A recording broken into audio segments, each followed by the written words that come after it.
มาแล้วทุกท่าน Hyundai Elantra ปี 2013 สีครีมงามๆเนาะเบาะไฟฟ้าปุ่มสตาร์ทเนาะตัวนี้เกียร์ออโต้เลยทุกท่านเด้อหาอยากสุดๆงามๆแบบนี้ได้พาทุกท่านไปรับชมกันได้ปะ JN ดาวคารถลาวครับยิงเจ้านัทจะสอนใน2 JN ดาวคารถลาวเมื่อนี้มีรถมานำเสนอเนาะเป็น Hyundai Elantra ปี 2013เด้อเป็นสีครีมงามๆเนาะสวยแม็กก็งามๆเด้อย่างก็ถือว่ายังใหม่เป็นรถมือสองเนาะบ่ตามบ่ปีน พวกซีพวกซันนี่มันเก็บคัดเนาะรถมือสองก็เก็บมีคัดอยู่แล้วสิสวยจักดีไอเย็นทรงดอกทรงล่างแม่นเนาะสดผ่อนเทิร์นได้เด้อทุกท่านเด้อผ่อนเป็นเงินกีบผ่อนเป็นเดือนได้สบาย1-5 ปีจ่ายก่อนขั้นต่ำ30%เนาะ35-40%ได้เนาะราคาเต็มคันนี้ถืออยู่245ล้านกีบเนาะมาเบิ่งตัวจริงก็สามารถโอ้ร่วมกันได้ต่อรองกันได้เนาะโทรก่อนทุกครั้งก่อน733 679เดี๋ยวพาการไปเบิ่งรถข้างในก็ได้ไปข้างในเป็นเบาะไฟฟ้าเด้อทุกท่านเด้อเบาะหนังพวงมาลัยจะให้มาเป็นมัลติฟังก์ชันเนาะ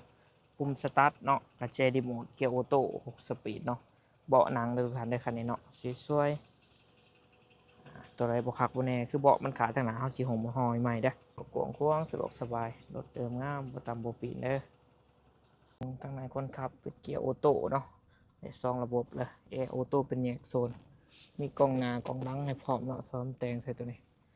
สวยๆเดิมๆบ่มีการทำการปีได้สตาร์ทบ่ไฟฟ้าเกียร์ออโต้อีแลนต้าเนาะหายากทรงเลยสีครีมงามๆอีกเดียวกันเม็ดออกเป็นอาร์คเดิมๆงามๆโปร่งคล้องสะดวกสบายเนาะเบาะหนังสีสดงามๆมาเบิ่งทางในของแจ็คทางในของเครื่องจักว่าท่านในล้างอันนั้นใหม่เด้อเดี๋ยวล้างให้ใหม่โลโก้ Hyundai เนาะยังอยู่ครบโมนออกคอน็อตเนาะคาดเนาะคันหนาตาแผงต่างๆเนาะเม็ดออกเม็ดอาร์คเนาะยังอยู่ครบทุกจุดโลโก้ Hyundai อยู่ครบหัวน็อตเนาะจากบ่มีอายบ่มีควันเด้อจาก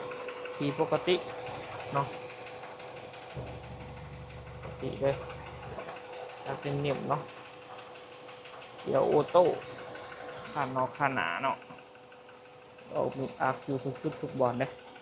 แล้วฝากไปตื่มทุกท่านเด้อกับ Hyundai Elantra ปี 2013 เกียร์ออโต้เนาะบ่ไฟฟ้า